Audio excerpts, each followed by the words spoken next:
Why don't you go to a coffee shop this afternoon and ask the Spirit of God to give you a word for a random person in a coffee shop and then see how bored you are with Christianity. Every day can be stuff like that for us.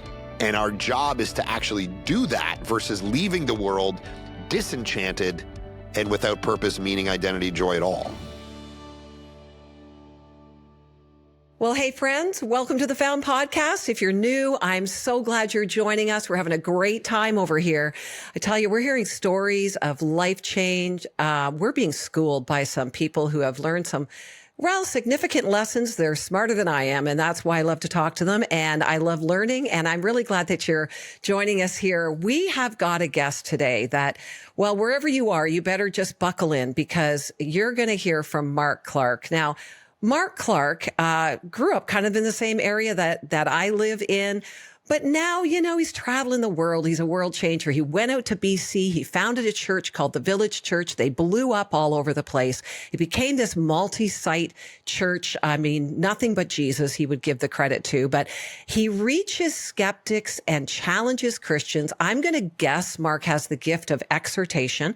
And I would say it's because he tells the truth and you kind of feel loved, but at the same time, you kind of get a kick in the butt. So, that's my friend Mark, and I love his style. He is actually one of the senior lead pastors at Bayside Church in California. He's written 3 books. Today, we're going to talk about the book that's coming out today, The Problem of Life. So we're going to get to that in just a minute. But Mark has a beautiful wife, Erin.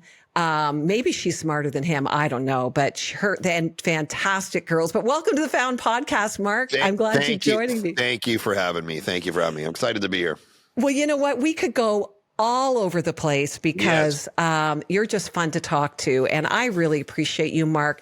I want to hear your story, though. I want to go back to Mark as his young boy growing up in Pickering, Ontario, Ajax, next town over. Yep. Oh, Ajax. Okay. Yeah, Ajax boy. Yep. Ajax boy. I lived in Ajax 17 years. So there you go. There we go.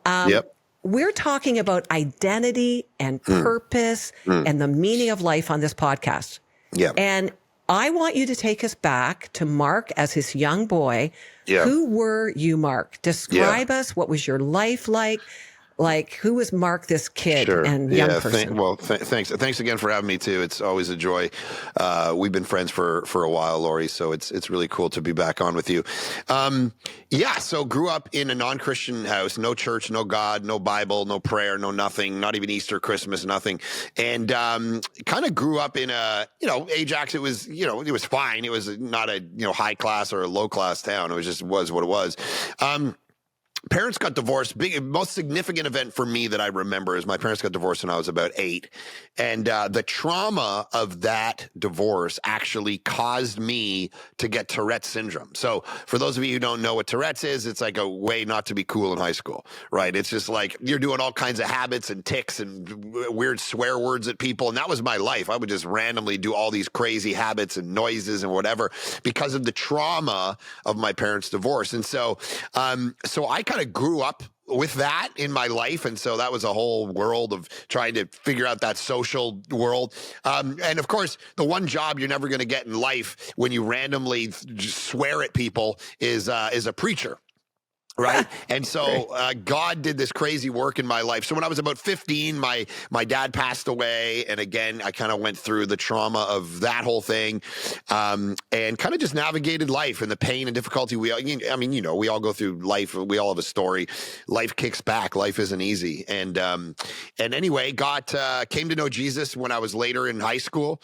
A guy told me about Christ in one of my classes, and Jesus totally changed the whole direction of my life. Everything I was going to do, everything I took joy in, everything I was excited about in life. And when I was about 19 or 20, a group of people came around me and said, "We think that you're actually being called into ministry." And I was like, what? I wanted to go into the film industry. I wanted to be a writer. I wanted to do a whole bunch of stuff. And they were like, "No, we think you're supposed to be a pastor." Like, a pastor? What are you talking about? So I went to Bible college and Tyndale and did 4 years of that. And during that time, got this real passion for preaching, teaching, leadership, and scholarship in the academic world of like New Testament theology. And so I moved out to Vancouver, got married to Erin, and we literally jumped in a car and we moved across the country, and we knew nobody, Lori. I mean, no, we didn't know friends, uncles, buddies, families, nothing. Moved across, and the intent was to be there for 2 years, do a master's degree, and then go overseas and do a PhD and get in the academic world.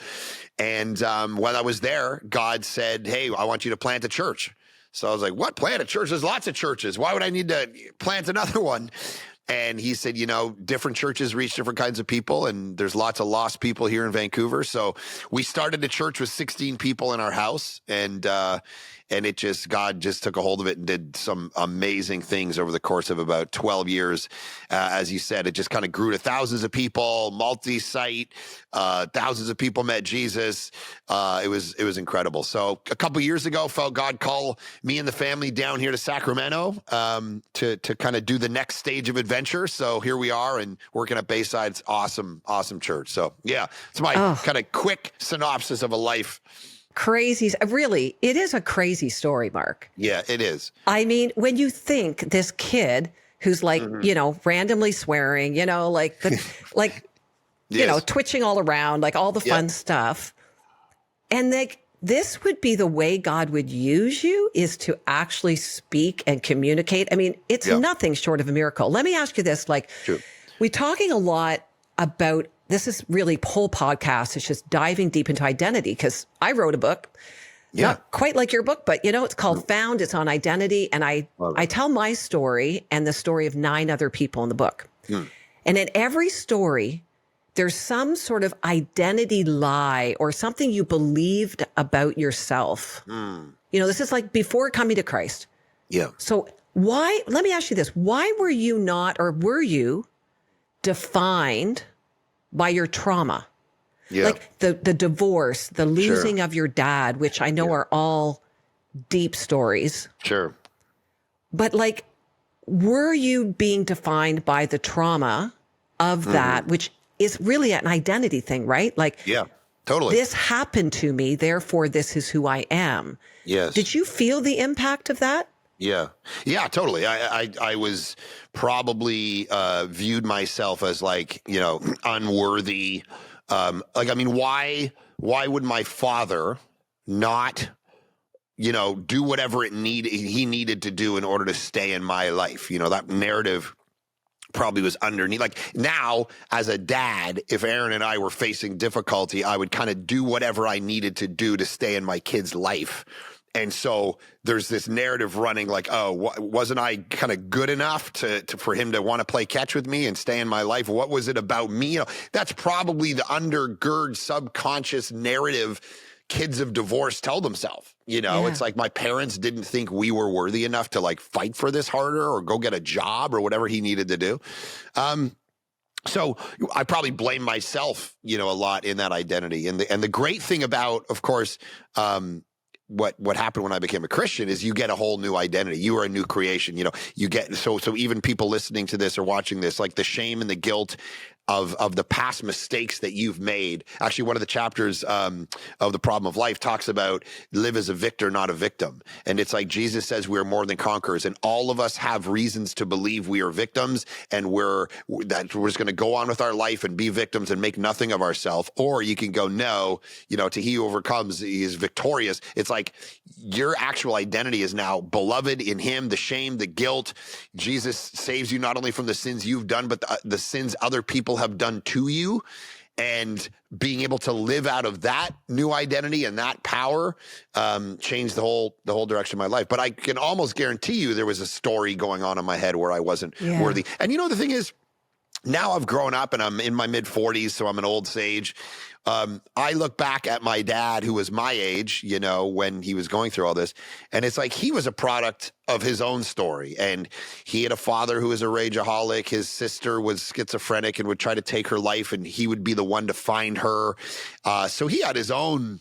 He had his own problems and issues that life kicked back against him too. And so there's been a lot of forgiveness that I've even been able to say, oh, I'm not going to hold this guy accountable for everything he did, to me as a kid growing up. So that's so good. You're so right. We all have our story.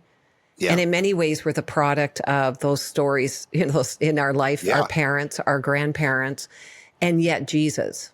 I mean, the Yes. whole That's message of good. my book and your book, as I'm reading this book, which is incredible, is truly we're Thank you. brand new when we come to Christ. Now, Yes.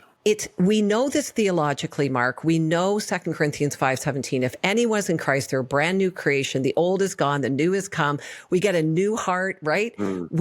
We get the Spirit of God in us. But did that happen to you right away? Like when you came to Christ, what were the situation? Like you were kind of a rebellious teenager, Yeah.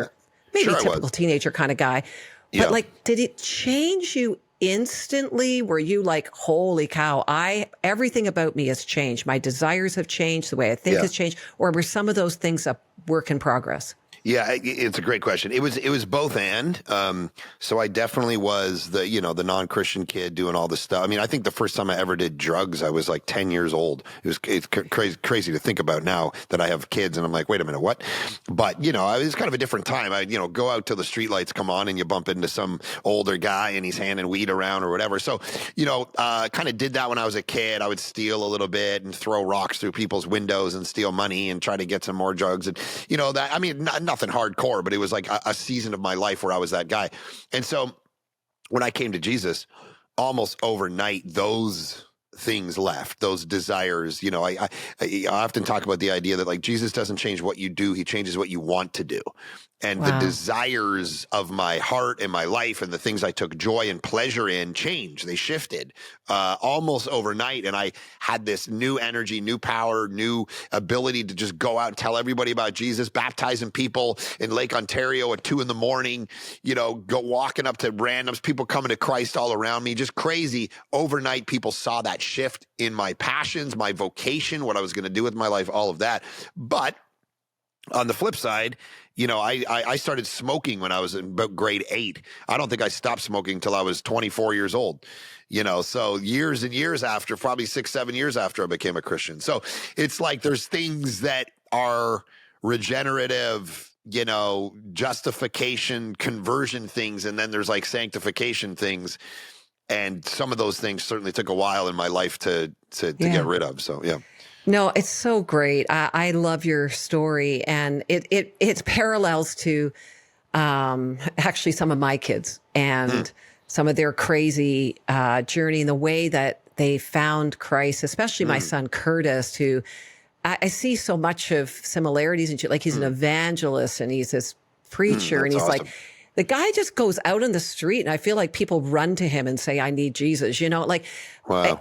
But he was so not that before he surrendered to Jesus. But then there's this supernatural exchange of new life, Mark. Yeah. And I want people to know, and I know in your book, I'm picking up on, I haven't finished it yet. I literally just started reading it last week. And I'm like, I'll admit, interviewers sometimes scan. I have read every page. I am taking notes. I am highlighting. There could be part 2 or 3 to this interview as I go through this book. That's very cool to hear. Oh, it's so good, Mark. Yeah. When we come to Christ, we are brand new, but sometimes it takes us a while to understand what that brand new thing is. And I love that I see this journey of transformation in your, as you're in your life, in your book. Why did you write the book? Why is it on identity, on purpose, on finding joy and meaning? Why did you write it? Yeah. So John Calvin, the theologian, he wrote that book called The Institutes of the Christian Religion in the 1500s. And it's said to be one of the greatest documents ever written in regard to Christian theology and philosophy and all the rest. And the opening line of that book is basically our whole life, the wisdom that we have in life is the discovery of 2 things, the knowledge of God and the knowledge of ourselves. The book is basically saying, look, I wrote 2 books about God, the problem of God and the problem of Jesus. How would I end a trilogy? Well, we got to now answer the question of ourselves. And the question of ourselves, I think the church sometimes hasn't done a great job at. We gather in church and we talk about God. We write songs about God. We do Bible studies about God. But we rarely go, okay, awesome. What about us? What about who we are in relationship to God or ourselves or whatever? So we have this huge cultural disconnect because the culture is asking the question about identity and purpose in ourselves all the time, to the point where psychology has now become the main thing that we talk about. We've set aside science, theology, philosophy. Now the psychology of self has become the main thing that we're all talking about. And so we talk about going inside of ourselves and finding ourselves. And one of the problems with that is, and I talk about this in one of the opening chapters, is in trying to find ourselves without God, what we've created is a situation where we have all the technological advancement of the world, all the educational advancement, all the medicine advancement, all the political advancement of the world, and yet we are more depressed, more isolated, more burnt out, more alone, more suicidal than we've ever been in the history of the Western world. And so why is that the case, right? And it's partly because we're trying to find ourselves without God as involved in our identity, in our life, in absorbing pain. 2 chapters of the book are about, pain and suffering, and the fact that we all have that in our life. How do you find meaning? If you have pain without meaning, it's just the despair, and so the book was written as like how do I take 30 years of thinking, preaching, reading about being human, everything from where we came from to where we're going, eternity, death, suffering, pain, joy, happiness, identity, purpose, all of it, and put it into one spot to help people flourish versus flounder in their life. And that's kind of what the book is. It's like a super practical way to sit someone down, and every chapter is like, I'm a guidance counselor. Yeah. And it's just, there's theology and there's philosophy and there's stories, but it's like at the end of the day, it's, hey, live as a victor, not a victim. Yeah. Chapter 5, don't look in, look up to find yourself. It's like all of these super practical ways that if you just do these things in life, these 11 things, you're going to flourish versus flounder. So that's kind of what the book was born out of. You know what? We say context is king. We say that as communicators. We say that as Bible teachers. So how do we live a life in context without actually the context of God? Like if we have a creator, if we come to the conclusion we have a creator, then context is king. This life is essential to knowing the context of our living and being. I love this quote. I'm going to quote you. Some say that the preoccupation with answering questions about ourselves is somehow selfish or wrong, but nothing could be further from the truth. The two searches are bound together. We can't do one without the other. We must come to know not just God, but also ourselves, and not just ourselves, but also God. Yeah. That's what you're unpacking here, right? So how do identity and faith, this, as you're speaking about right now, just how are they intertwined? Like we're so absorbed with self-discovery. Why is it literally impossible without going to God? Because exactly what you said, it's the way we're wired. We're wired. Genesis 1 says God, made us as human beings. And then Genesis 2 talks about he breathed into us a soul. Well, if we have a soul, that means we're going to be soulish creatures. We're not just, atheism says this. Atheism says you are a body with no soul. Right? New Age philosophy says you're a soul without a body, meaning your body doesn't matter. You can change it to whatever you're feeling in the moment. You can sleep with whomever you want. Your physical body has no hint toward your true identity. That's New Age philosophy. Atheism says, the physical body is, it's there and it's important, but you have no spirit. There's no soul about you. There's nothing transcendent. There's nothing that connects to anything. And Christianity comes along and says, no, you aren't an animal and you aren't an angel. You aren't a body without a soul and you're not a soul without a body. All of this together intertwined is actually who you are. And you have to take the hints of the physical body and the soul and say together these things, if I try to chase one without the other, I'm going to get lost, depressed, isolated, burnt out. It's almost an analogy, Laurie, of marriage. Okay, so they say that married people tend to live longer than single people, right? Just generally speaking, nothing wrong with being single, but because they talk about the idea that you can absorb life easier when you have a partner, right? Like you get a cancer diagnosis, you go financially broke, whatever. You have a partner, you can absorb all of that together. So married people tend to live healthier, happier existences. Just, it is what it is. It's almost like that with God. In fact, Rodney Stark, a sociologist of religion, tells us that religious people, this is a crazy stat, by the way, that your listeners are going to be like, what? And they're going to go Google it and crazily realize it's true. Rodney Stark points out that at a meta level, religious people tend to live 7 years longer than non-religious people. Isn't that a crazy, weird? Wow. Right? That's crazy. Right now, that's not just like, okay, I took Tony and then I took Joanne and one of them didn't believe in God and one of them died at 50. And it's meta. 8 billion people, sociologists tell us that now why? Because religious people, they have God, they have a way to absorb pain, suffering, difficulty, death, their perspective on death and life. All of it is different when you fuse the spiritual into your existence. Yeah. Right. And so when you hit a certain thing, you're able to bring God into it. When you're thinking about heaven and hell and all of these things, it changes the way that you deal with suffering, pain, difficulty, all of these things. So if you try the way you're designed is to run on God because he breathed the soul into you. And if you try to do it without it, it doesn't work. You don't flourish. You're isolated. You're depressed. You're lonely. You're anxious. I mean, think about how often the Bible comes along and says, do not fear, do not fear, do not fear. Well, if you exist in just a humanist perspective on life and you have no one, I mean, here's the beautiful thing about Jesus, right? He is God with us. What is better? I tell a story in the book about there's one writer, a preacher I was listening to, and he said he showed up at a funeral parlor one day for his friend, and he walked into the wrong funeral parlor. And in the funeral parlor, there was one woman sitting there alone mourning the death of her husband.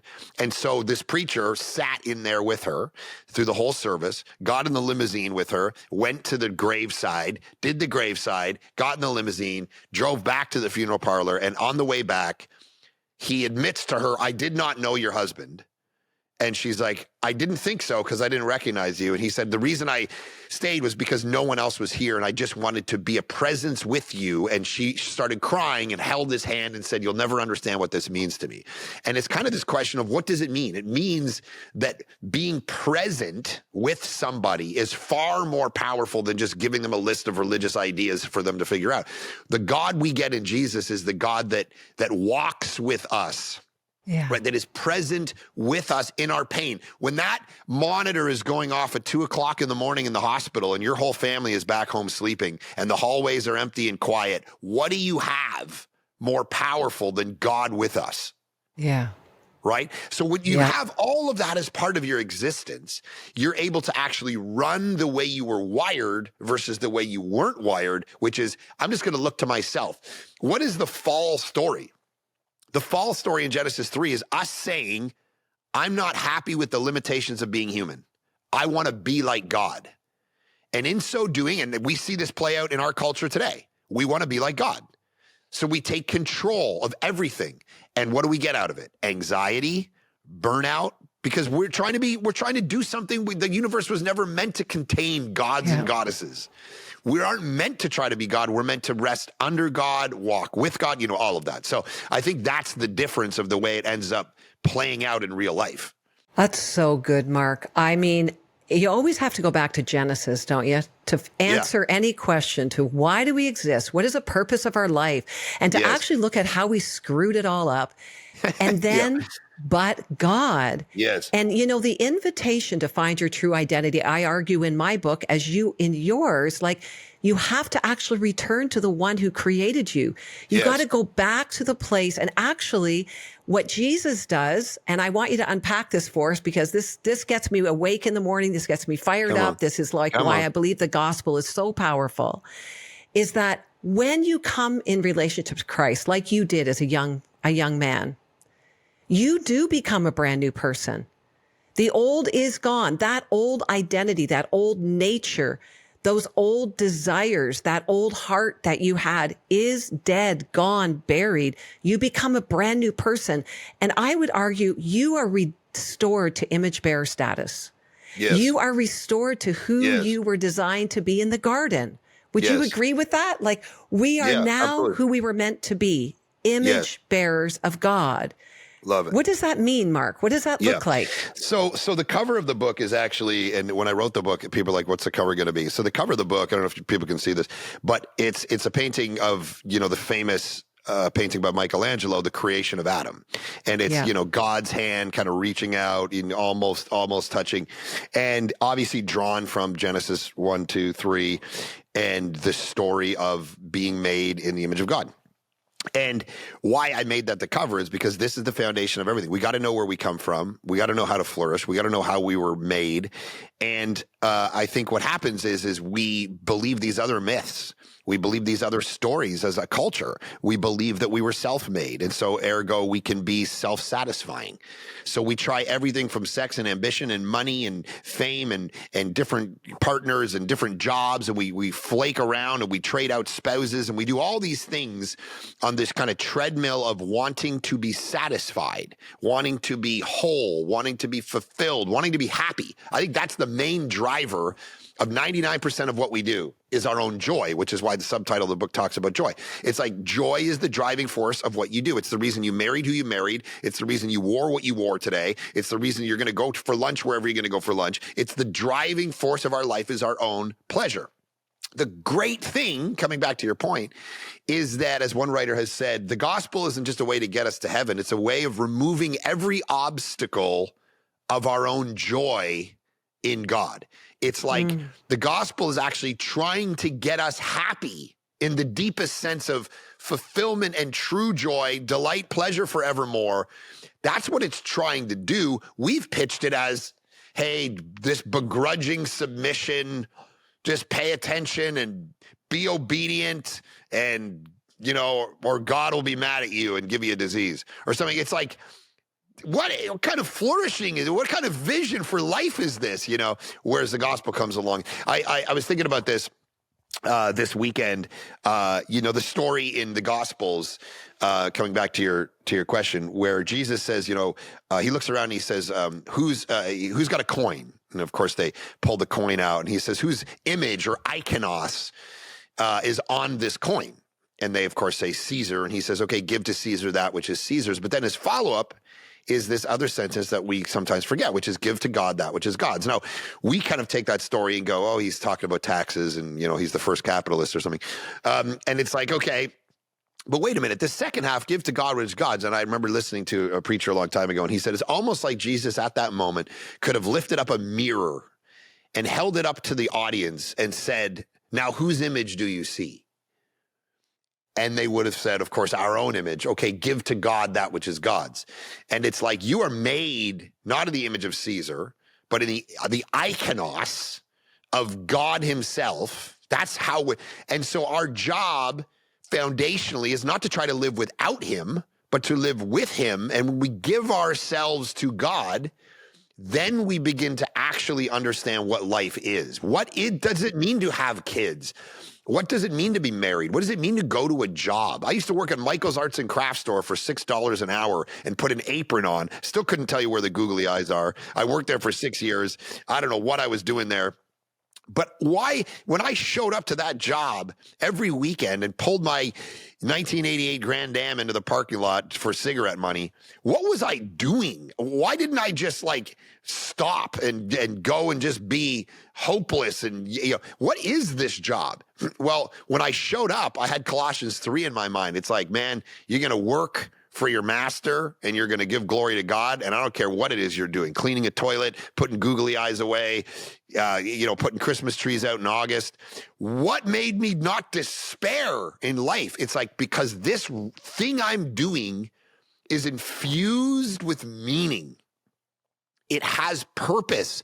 And so some of you, listening to this, watching this might think, man, I don't have a reason to wake up in the morning. I'm not needed.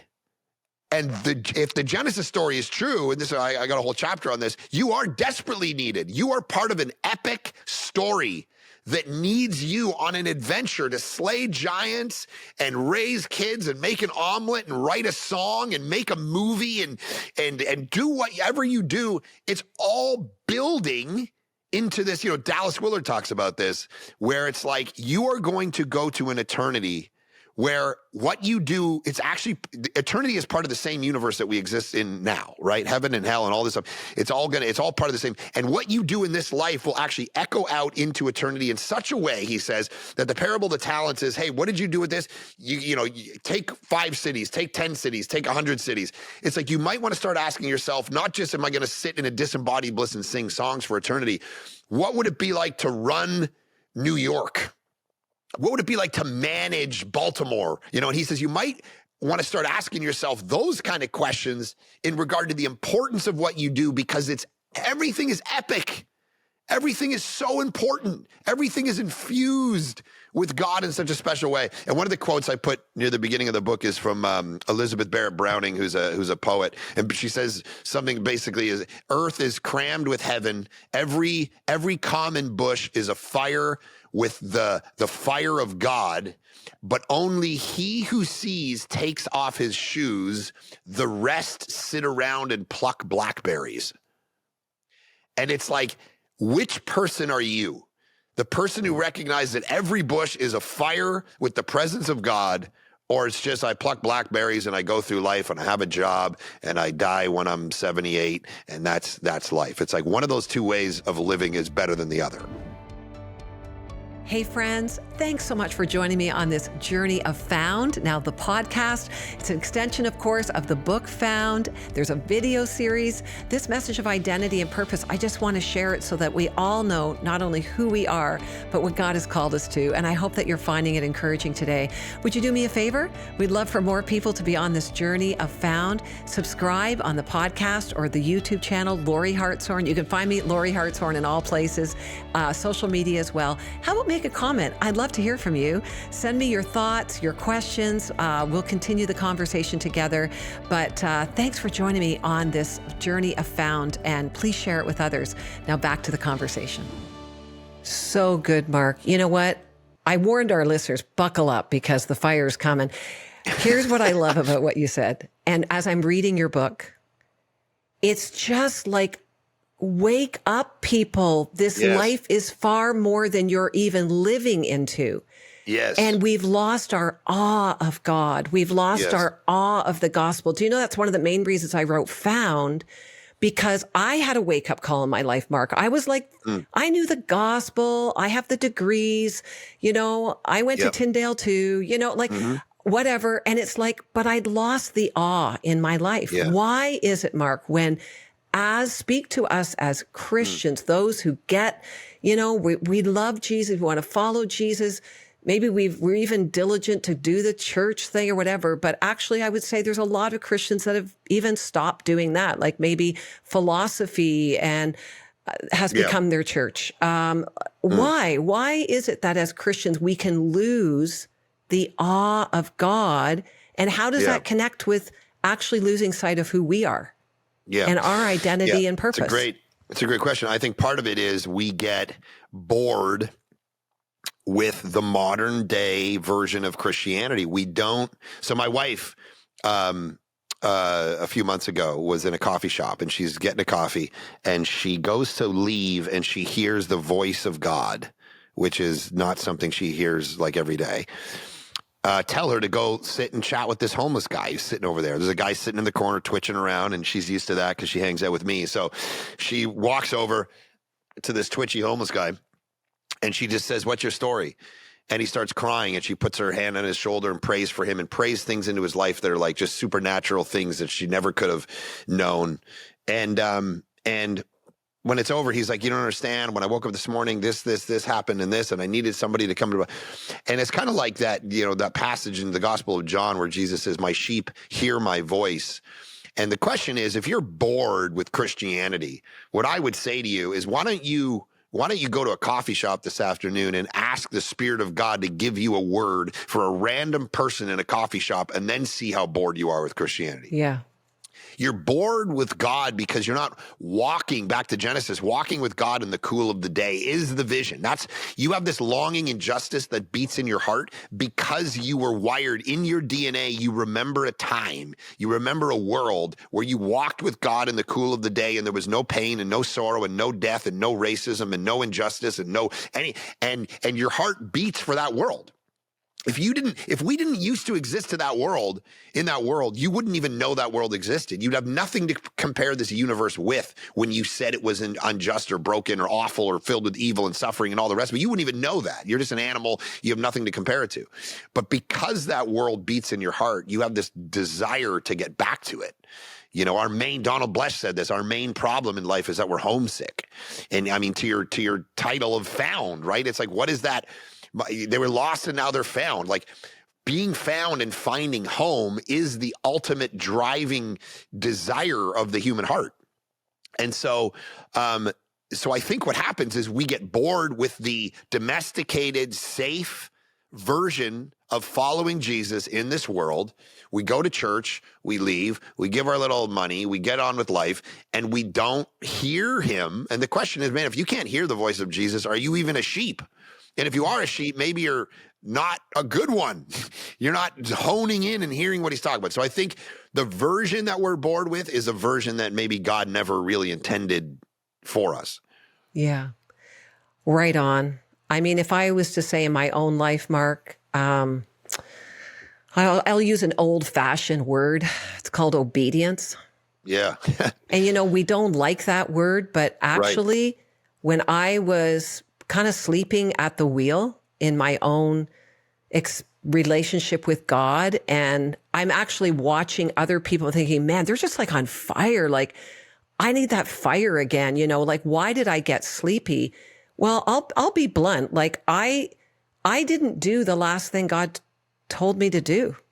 I was like, I was procrastinating and delaying in my obedience. And as soon as I got up out of the chair, got my butt kicked and said, I'm going to get on with this thing, and started living each day like, okay, Lord, I expect you to speak to me today. Sure. And I'm going to actually hear from you. I'm going to do what you tell me to do. And like you said, like Aaron, it can be as simple as I'm going to the grocery store.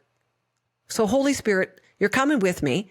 And if there's someone in the grocery store that you want me to talk to, I'm going to drop my list and agenda and my mind of I got to get a job done and efficiency. And I'm actually going to pay attention. And Mark, everything changed in my life. Everything started coming back. Everything was fresh. That's what I hear you saying is like, we're missing out on what all that's available to us because either we don't know who we are, or we actually aren't interacting with the power that's available to us. Yep. That's exactly it. And it's not the way that God envisioned a life where there is such a relationship and fusion with him, that we lost at the fall. We lose it every day. We choose fruit over God every single day of our life. Yeah. We trade out walking with God for the latest thing. The latest technology, the latest trade in our spouse, trade in our car, trade in our house, trade in the temporal. And what happens is important things like raising kids and making money and having an influence or whatever, overshadow most important things, which is the question of God in your own soul. And so the book is trying to get us back to, like, if you haven't answered the question of your own soul yet. Yeah. You got to recognize that the only way to get there is to have a revolution of the soul against soullessness. Yeah. You can't live without the question of the soul being answered. Yeah. And when we try, we see all these cultural problems that we face now. Yeah. The divorce, the isolation, the burnout, the depression, the anxiety, all of it, because we're trying to do this on our own. Yeah. Well, I love what you say about identity. Identity, the word's flown around all over the place and used in all kinds of contexts, but you say it's given, not discovered, and that you argue identity isn't something that we construct ourselves, which I think actually a lot of people feel like I'm just going to create my own identity. It's something I can construct, right? But actually, as you're saying, we find it given to us by God. Like, why is that so important to understand that our identity is essentially given to us by God? It's not something we run out and construct or build ourselves. Yeah, that's good.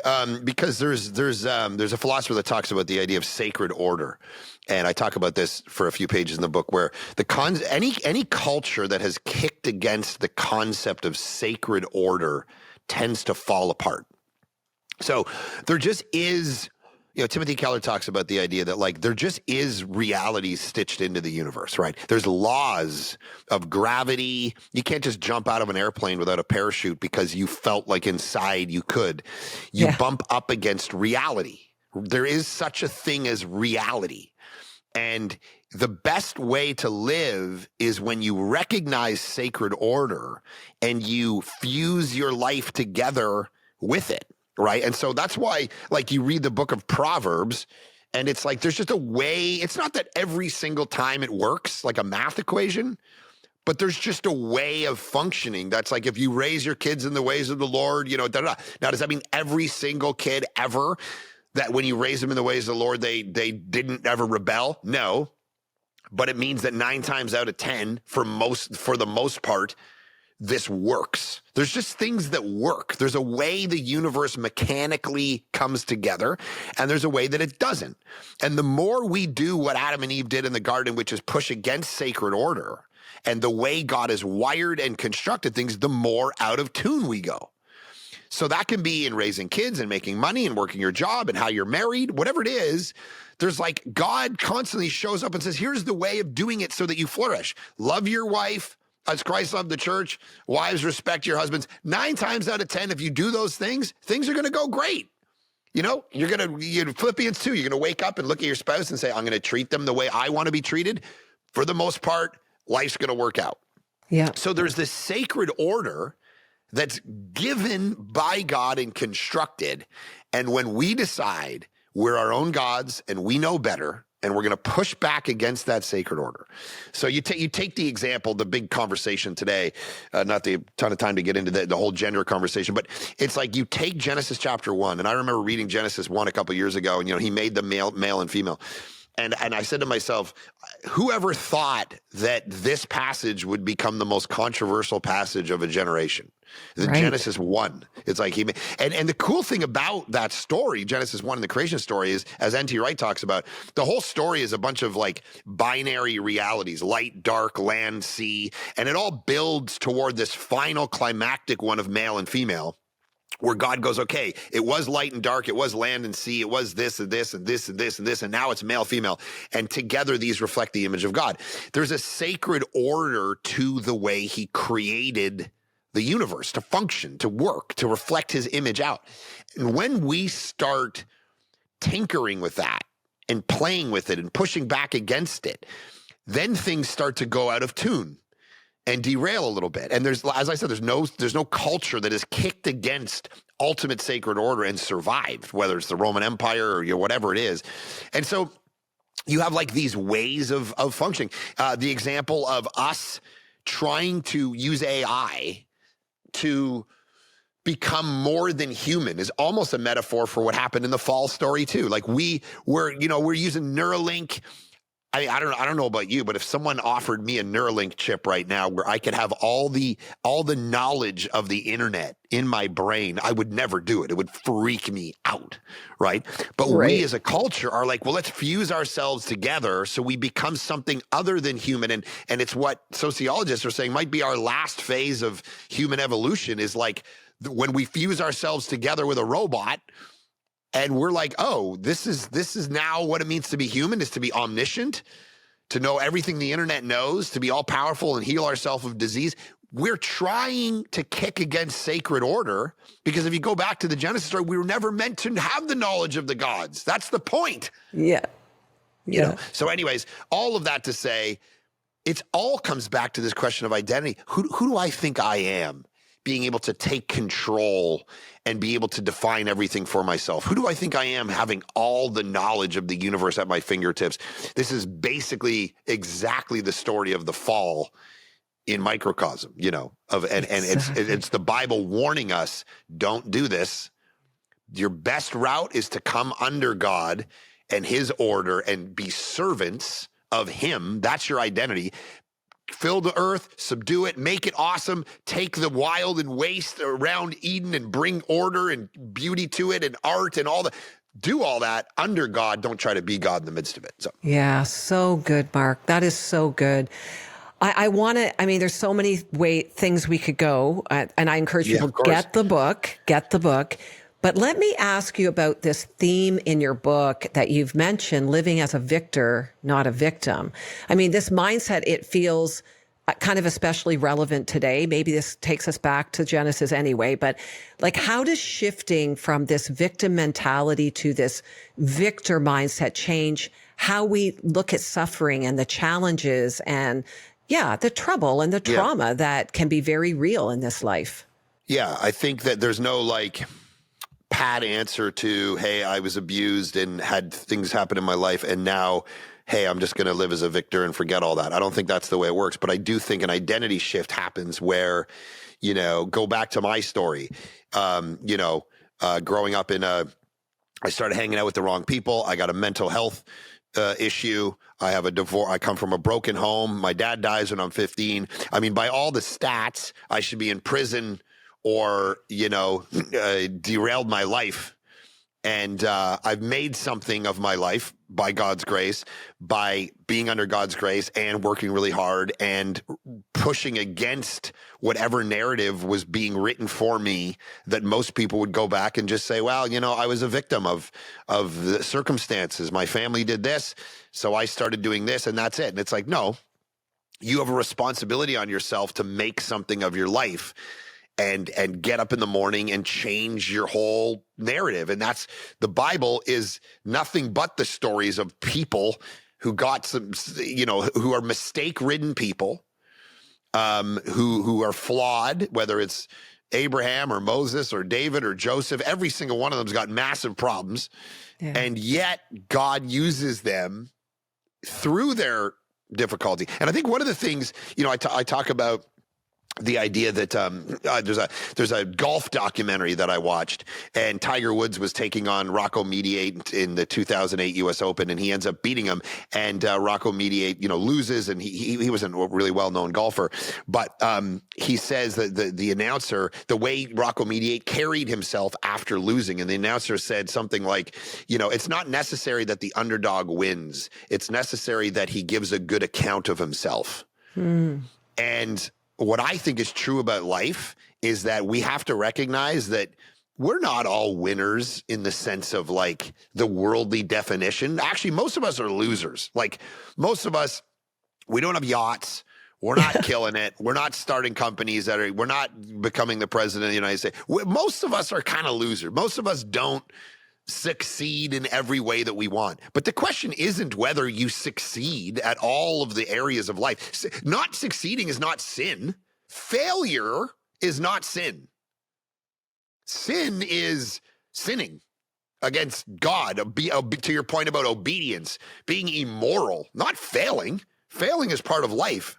Yeah. And the question is, can you carry yourself in a way that when people stand around your funeral at the end of your life, they go, they didn't win all the time, but they carried themselves in such a way that to be proud of, to go after something, to build something. And so I think if you wake up in the morning and think, well, I actually talk about in the book the university culture and the coddling of the modern mind, and how in the universities today, they take away all these books that have been read for literally thousands of years, right? Aristotle, Plato, Homer, because, there's this, and there's people feel like it's unsafe. And so Jonathan Haidt in his book, The Coddling of the American Mind, talks about, is it appropriate that we remove these books just because a university student feels unsafe from something that was written 2,000 years ago? Why are we protecting ourselves from feeling like this? It's victim mentality. It's like, I won't be able to survive if I read something that offends me. And it's like, what are you talking about? This is history. This is life. Everything is context. You should be able, as a 22-year-old thinker at the highest levels of thinking, the university, I think we should be able to handle some of this. Yeah. And so we've protected ourselves because of a victim mentality where we start with the default setting of victimhood. And I think the gospel comes along and says, you are part of an epic story. You are much needed. Your job's to wake up and go after it and to slay the giants. And you are victorious. And, you're more than a conqueror, Romans 8, versus, I'll just sit around and be sad about your life and the way it turned out or something. So. Yeah. This might be a kind of a simple question, Mark, but as I hear you talk about like this amazing adventure that God calls us to, this life of like enjoyment, to live in awe and to participate with God like every day. Like this is the reality of what we were designed to do. Who is Jesus to you, Mark? Like why, what did Jesus do? What is the gospel itself that we need to be reminded of?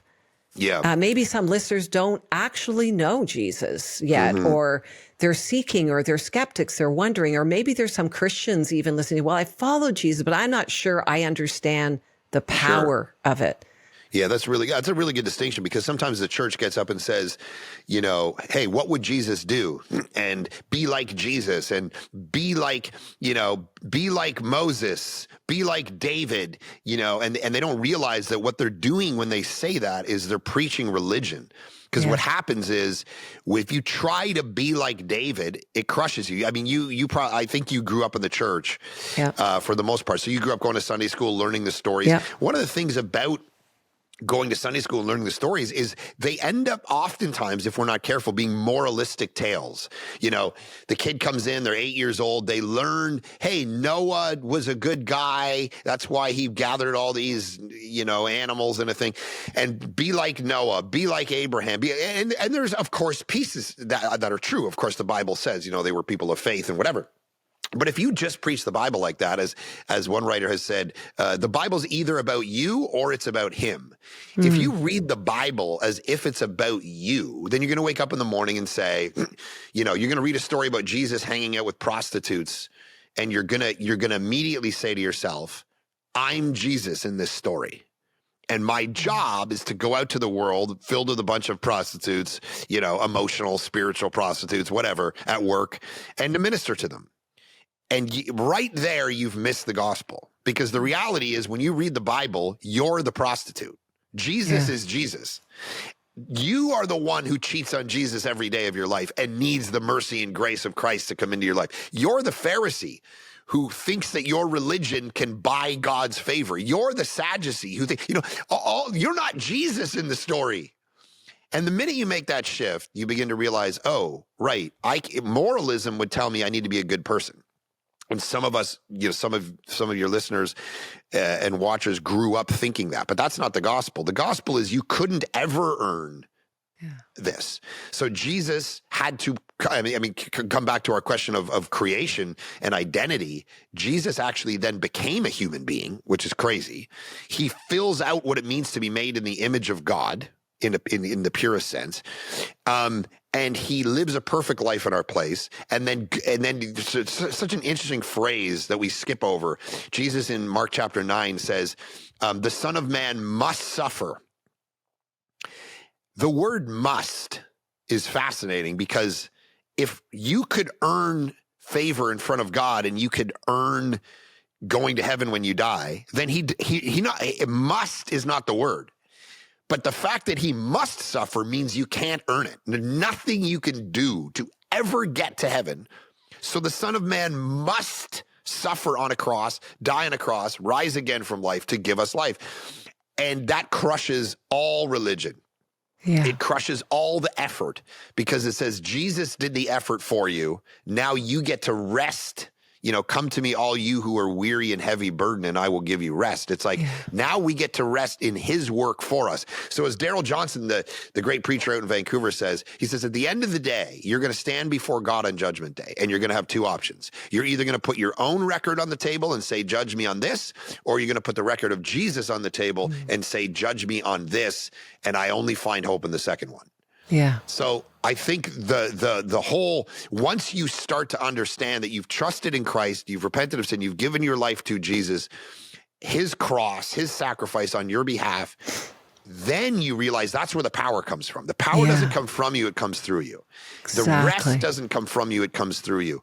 Yeah. And if we keep kicking against it and we keep trying to make it happen ourselves, that's when we get crushed. That's when we get anxious. That's when we get fearful. That's when we get depressed. Yeah. So that's.